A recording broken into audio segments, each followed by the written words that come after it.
भगवान विश्वकर्मा केवळ देवतांचे कारागीर नाहीत, तर सृष्टीचे विश्वनिर्माते आहेत. आज भगवान विश्वकर्मा यांची जयंती आहे. पण एक प्रश्न आपण स्वतःला कधी विचारला आहे का? भगवान विश्वकर्मा म्हणजे नक्की कोण? ते फक्त देवतांचे कारागीर होते का? की त्याहूनही काहीतरी महान, काहीतरी दिव्य? सर्वसामान्यांमध्ये अशी समजूत प्रचलित आहे की भगवान विश्वकर्मा म्हणजे देवांसाठी शस्त्रे, महाल, विमान बनवणारे एक दिव्य शिल्पकार. पण जेव्हा आपण वेद, उपनिषदे, पुराणे आणि महाभारत यांचा अभ्यास करतो, तेव्हा एक वेगळेच सत्य आपल्या समोर येते. भगवान विश्वकर्मा हे केवळ कारागीर नाहीत, ते सृष्टीचे बीज रोवणारे आहेत. जड चेतन विश्व घडवणारे आणि स्वयं परमात्मा आहेत. आजच्या या व्हिडिओमध्ये आपण जाणून घेणार आहोत भगवान विश्वकर्मा यांचा जन्म, त्यांचे अद्भुत कार्य, त्यांची संतती, पांचाल समाजाशी असलेले नाते आणि शास्त्रांमध्ये दिलेले त्यांचे सर्वोच्च स्थान. आमच्या पीस विदिन चॅनलमध्ये आपले खूप खूप स्वागत. भगवान विश्वकर्मा कोण होते? हिंदू धर्मग्रंथानुसार भगवान विश्वकर्मा हे विश्वनिर्माते आहेत. विश्व म्हणजे सृष्टी आणि कर्मा म्हणजे निर्माण करणारा, म्हणजेच संपूर्ण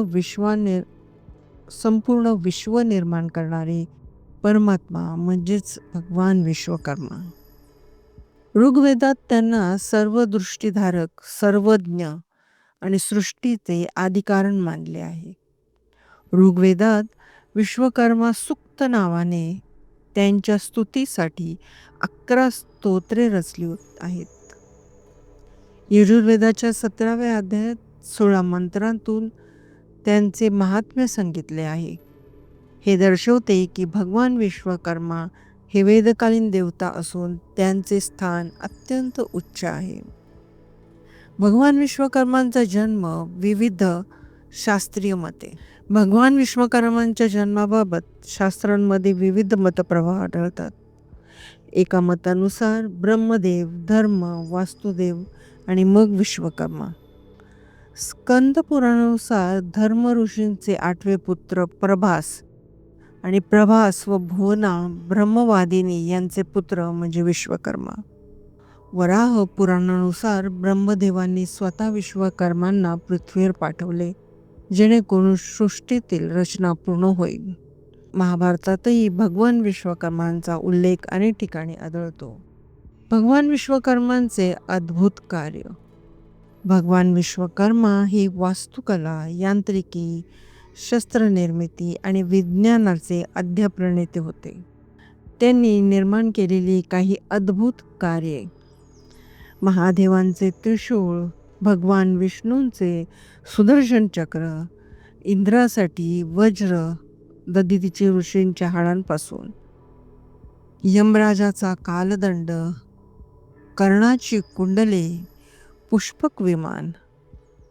नगर निर्मितीमध्ये भगवान श्रीकृष्णाची द्वारका, पांडवांचं इंद्रप्रस्थ, हस्तिनापूर, रावणाची लंका या सर्व नगरांमध्ये सौंदर्य, अचूकता आणि सुखसोयींचा परिपूर्ण मिलाप होता.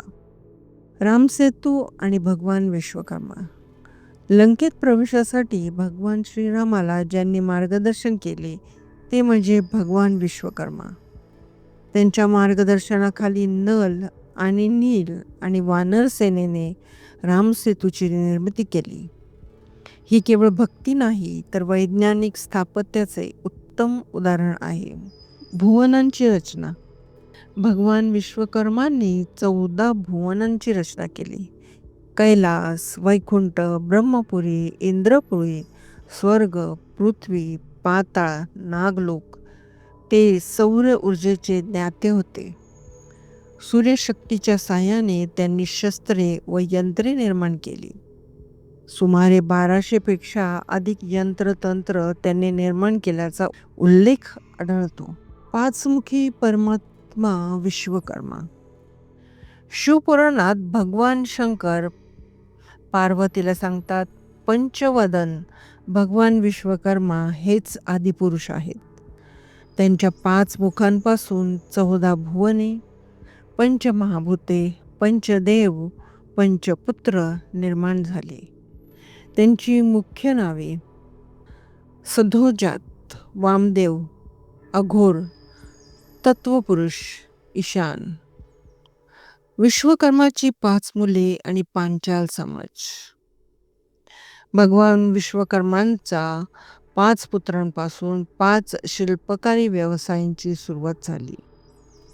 मनु, सुतार, मय, ताम्रकार, तक्ष, देवज्ञ, सोनार, शिल्पी, शिल्पकार, पाथरवट, त्वष्टा यांच्यापासूनच महाराष्ट्रातील पांचाल समाज ओळखला जातो. दक्षिण भारतात विश्वब्राह्मण, उत्तर भारतात विश्वकर्मा समाज. विश्वकर्मा जयंती व पूजन. भगवान विश्वकर्मा पूजन कारखाने, कार्यशाळा, यंत्रे आणि कामाच्या ठिकाणी केले जाते. कारण ते निर्माते आहेत, अभियंते आहेत, वैज्ञानिक आहेत आणि संपूर्ण सृष्टीचे आदिकारण आहेत. भगवान विश्वकर्मा हे फक्त देवतांचे कारागीर नाहीत, ते संपूर्ण विश्वाचे शिल्पकार आहेत. आज त्यांच्या जयंतीनिमित्त आपण त्यांच्या कार्याला, ज्ञानाला आणि आपल्या परंपरेला नमन करूया. जय भगवान विश्वकर्मा. मित्रांनो, ही माहिती तुम्हाला कशी वाटली हे आम्हाला कमेंट करून नक्की सांगा. व्हिडिओला लाईक, शेअर आणि सबस्क्राईब करायला विसरू नका. धन्यवाद.